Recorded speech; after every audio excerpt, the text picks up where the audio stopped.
I always believed love was a myth, a poetic illusion told in stories, sung in ballads, and dreamed about by the lucky few who never truly understood pain. For someone like me, love was a language I could barely understand, let alone speak. My world was built on fear, discipline, control, and chaos masquerading as order. The smell of cigar smoke, the polished floors echoing angry footsteps, and my mother's muffled sobs behind locked doors made up the lullabies of my youth. My name is Ibrahim, and I grew up in a mansion without a home. My father was a man of stature, known, feared, and respected. He wore his success like a crown, but his rage burned like a wildfire. He was the kind of man whose voice could shatter glass, whose silence could freeze a room. My mother, once a vibrant woman full of dreams, became a shadow in silk scarves and expensive jewelry. She smiled at parties, but we both knew her soul was bruised, just like her skin, beneath the layers of makeup. The first time I saw him raise his hand to her, I was 6. I remember hiding behind the staircase, clutching the wooden railing with trembling fingers, trying to disappear into the wallpaper. That night, ah, I dreamt of becoming a superhero, the kind that would save mothers and punish men like him. But dreams don't come true for children like me. The fear had already taken roots. Years passed, and I grew into a quiet, brooding teenager. I had everything money could buy: private tutors, a driver, the best clothes, and a passport full of stamps. But nothing could buy me peace. Nothing could buy me happiness. I stopped speaking to my father unless necessary. I stopped believing in family. I stopped believing in love. That word was a foreign concept, tucked between pages of romance novels I never read until I met her, Aisha. It was our third year in university. I was studying economics, not because I loved it, but because my father said it was the part of men who wanted to matter. I kept to myself mostly, wore my headphones like armor, and drowned out the world with music and melancholy. But fate has a strange way of intruding. It was a Tuesday, hot and dry, the kind of day that made you question why you left your room at all. I was walking past the mango tree near the faculty building when a book flew out of nowhere and hit me on the chest. "Oh my God, I'm so sorry," a voice said, and then I saw her. She was petite, dressed in a simple blue blouse and a long skirt that danced in the wind. Her eyes, large and brown like warm tea, widened in concern. Her scarf had slipped slightly, revealing the tiniest curl of hair at her temple. "It's fine," I mumbled, handing her the book. "I didn't mean to throw it at you," she said with a nervous laugh. "I was aiming for my friend, and well, clearly I need practice," she joked. That was our beginning. Aisha came from a different world. A world where dinners were shared, not scheduled. A world where laughter wasn't a performance. Her father was a retired school principal, firm but gentle, the kind of man who looked you in the eye when he spoke to you. Her mother ran a small catering business, always smiling, always asking if you were hungry. I met them during a student event where Aisha had dragged me to help set up. That day, her father shook my hand firmly and said, "Any friend of Aisha's is welcome in our home." I almost cried. Their house was modest, 2 bedrooms, peeling paints, a broken fan that squeaked, but it was the warmest place I'd ever been. They prayed together, they laughed together, they existed in a kind of harmony that was alien to me. And Aisha, oh Aisha, she glowed in that light. We started spending more time together. Study sessions turned into lunch dates. Walks around campus became deep conversations under the stars. She told me about her dreams of opening a school for underprivileged kids. I told her about my fear of turning into my father. She never flinched, but love isn't always gentle. Our differences became more apparent as we grew closer. I was quick-tempered, withdrawn, moody. I didn't know how to argue without shouting. When we disagreed, I'd stormed out, slammed doors, threw things, not at her, never at her, but the sound of breaking glass still made her flinch. "Why do you do that?" she once asked, tears streaming down her face, after I'd shattered a mug during a petty argument. "Because that's all I know," I whispered. She stayed. She always stayed. She believed in me more than I believed in myself. She said I was better than the anger inside me, that love could heal even the deepest scars. I wanted to believe her. By the time we graduated, I had proposed, not in the most romantic way. There was no ring, no fanfare, just a quiet evening under our mango tree. A whispered, "Marry me," and a smile in the moonlight. We got married 3 months later in a simple ceremony at our family's mosque. My father didn't attend. My mother did, but only for a moment. Aisha's family filled the space with joy, with drums, with dancing. I felt like I belonged. For the first time in my life, I felt whole. But some shadows don't fade easily.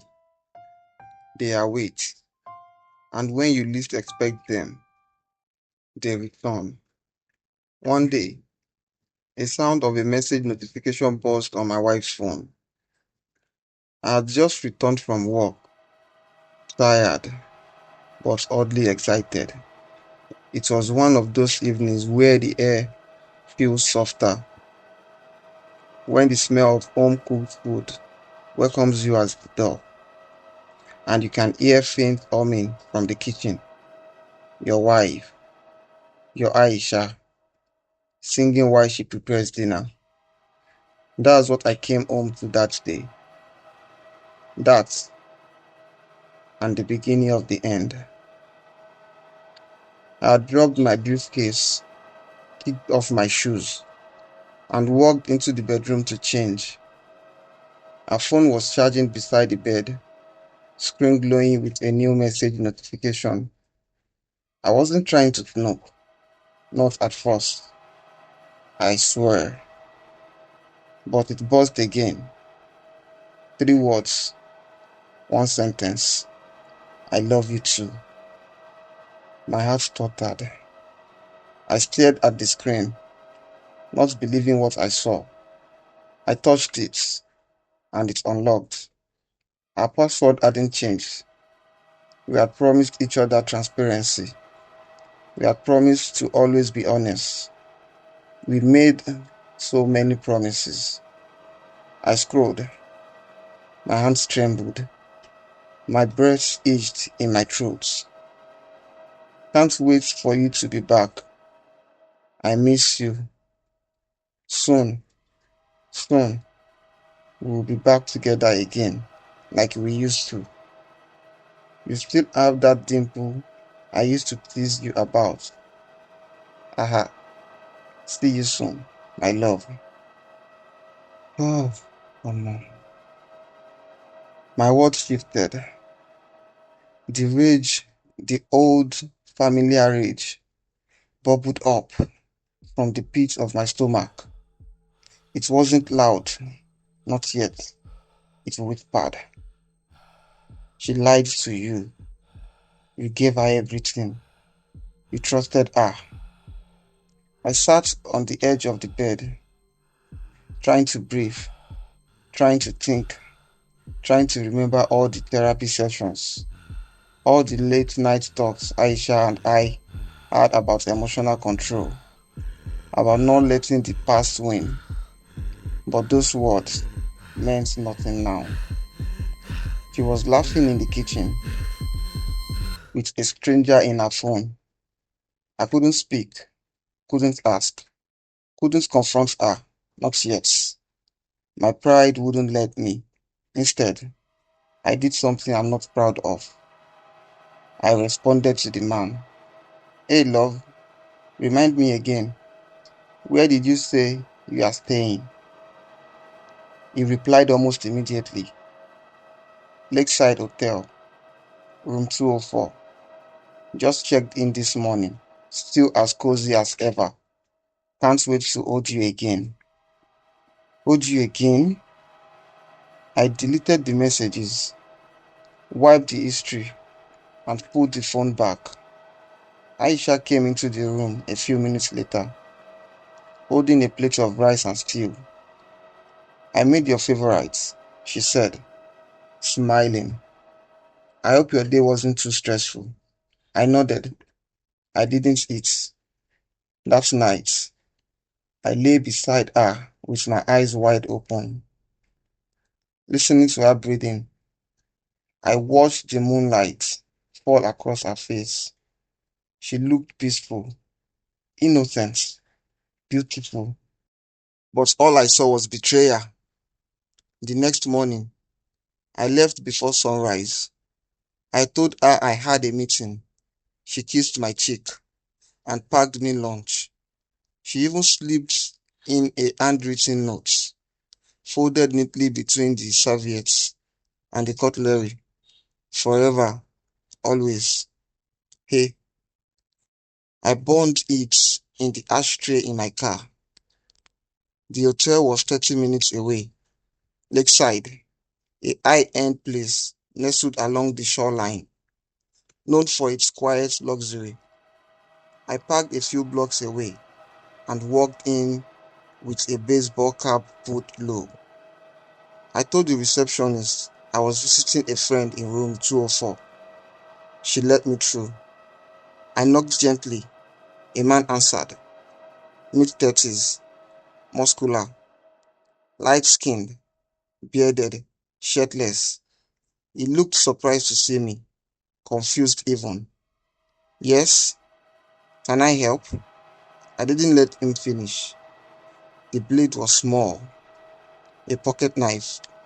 I kept in my glove compartment. I don't know why I brought it. Maybe I didn't plan to use it. Maybe I did. But something took over me in that moment. Something dark, primal, a storm I had kept buried since I was a child, watching his mother bleed. I stabbed, again and again. The screams filled the room. He fought back, I slipped. He hit me across the face with a lamp. Blood was everywhere. His, mine. It didn't matter. I didn't stop until the phone rang. His phone. It lit up with a familiar name. Aisha, cousin.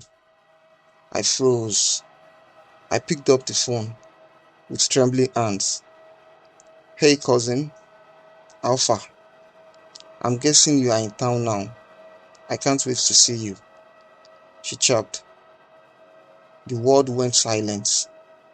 I looked down at the man clutching his side, coughing up blood, trying to crawl away.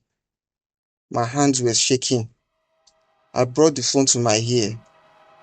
Aisha, I think, I think I just committed a murder. He survived, barely. The ambulance arrived minutes later. I didn't run. I didn't hide. I sat on the hotel room floor, my hands covered in red, my heart shattered into pieces I couldn't gather. His name was Yusuf, Aisha's cousin, a childhood best friend. He had just returned from Canada after 10 years. He had sent her those messages as a joke, an old game they used to play growing up, silly nicknames, exaggerated affection.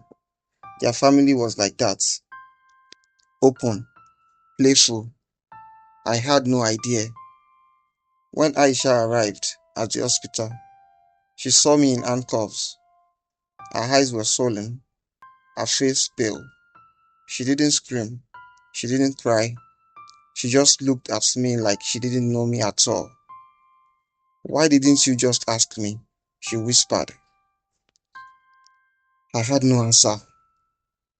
I was charged with attempted murder. The evidence was overwhelming. CCTV footage, the text messages, my fingerprints on the knife, my confession. My lawyer tried to argue temporary insanity triggered by childhood trauma. The judge acknowledged my past, but reminded the court that trauma wasn't an excuse for violence. I was sentenced to 12 years in prison. Aisha didn't attend the sentencing. I didn't expect her. I have been here for 2 years now. Every day, I sit in the cell, reliving those moments, wondering how a man who was loved so deeply could still end up broken. I keep a photograph of us on our wedding day. She's wearing a pale pink dress. I'm smiling. She's laughing. We looked happy. We were happy. But love isn't always enough. And sometimes the past doesn't stay buried.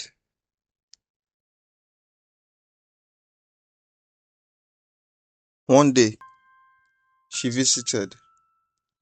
Aisha sat across from me, her eyes hollow but steady. The visitor room at the prison was cold and dimly lit, a place where hope came to be examined and judged. This was her first visit since my sentencing.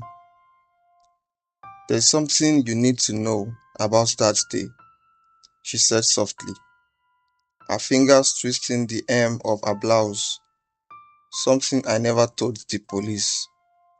My heart pounded as I leaned forward, chains clinking with the motion. What is it, Aisha? What is it? She exhaled sharply, her eyes glassing over with tears. The message you saw, the one that said I love you too. I sent it, but not because I meant it. Yusuf was being dramatic again, playing his usual clown. I replied that way because I didn't want to seem cold. That's how we joke, used to joke, but I didn't think you would see it. I didn't think. She stopped, choked by guilt and silence. You didn't cheat on me. She shook her head violently. Never, Ibrahim, never. I've loved you through everything, even when I was afraid of you, even when your eyes turned dark and you'd punch walls. I stayed because I saw something in you, something better. But that day, you let the monster win. A word sliced deeper than any blade. The days that followed our visit felt heavier. I stopped speaking during therapy. I stopped responding to my cellmate's attempts at conversation. I even stopped praying. Because how do you ask God for forgiveness when you no longer believe you deserve it? Aisha's words haunted me. You let the monster win. I thought I had defeated it. I thought love had changed me. But maybe some wounds don't heal. They fester beneath the surface, waiting for a crack. I could remember when I was 9 years old. My father had dragged Mama into the living room again. I remember the smell of alcohol and sweat, the sound of glass shattering, the way Mama's scream made my stomach twist. Ibrahim, go to your room, she shouted, but I never listened. I always watched. The night he hit her with the remote control, then with his belt, then with his words. I stood at the doorway, frozen. You will grow up useless like her, he snarled at me. A coward, a mistake, and in that moment, I promised myself I'd never be like him. I failed. Months passed. Aisha stopped visiting. She stopped calling too. I heard through my sister that she had moved out of our home and into her mother's. She was focusing on herself, healing.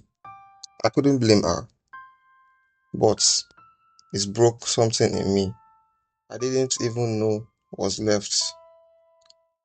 1 year later, I received a letter. The envelope had no return address, but I recognized the handwriting. Ibrahim, I'm not writing this because I forgive you. I don't. Not yet. Maybe not ever. But I'm writing because I want you to know that Yusuf is walking again. Slowly, with help, but is alive.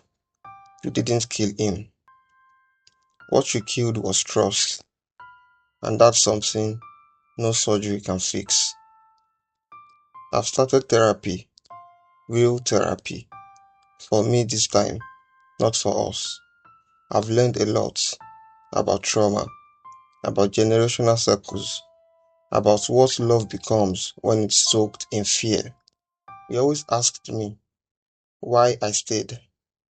The truth is, I saw the little boy in you, the one hiding from his father's shadow, and I thought I could love him into healing. But that's not my job. It never was. Take care of yourself. Aisha. I read it 100 times. She didn't forgive me, but she didn't hate me either. Maybe that was worse. 2 years later, Yusuf filed a formal statement to reduce my sentence. The judge reviewed my case. My lawyer was hopeful. The prison therapist submitted a long report on my progress, stating that I had made measurable behavioral changes and had shown signs of deep remorse. I was granted parole hearing. I wore the same dress I wore on our wedding. Call it superstition or desperation. Aisha didn't attend. When asked to give a statement, a lawyer read her words. I believe Ibrahim is not the same man he was 2 years ago. I believe he is capable of change, but I do not believe he should be released early. Actions have consequences, and some wounds, even when they heal, leave behind permanent scars. The board denied my parole. I returned to my cell in silence. It's been 6 years now. I've stopped counting the days. I write letters I never sent. I keep a journal where I talk to the man I could have been. I imagine conversations with Aisha about our home, our dreams, the children we never had. Every night before I sleep, I whisper apologies into the darkness. She never replied to my last letter, but in my dreams, she sometimes does. She smiles and says goodbye.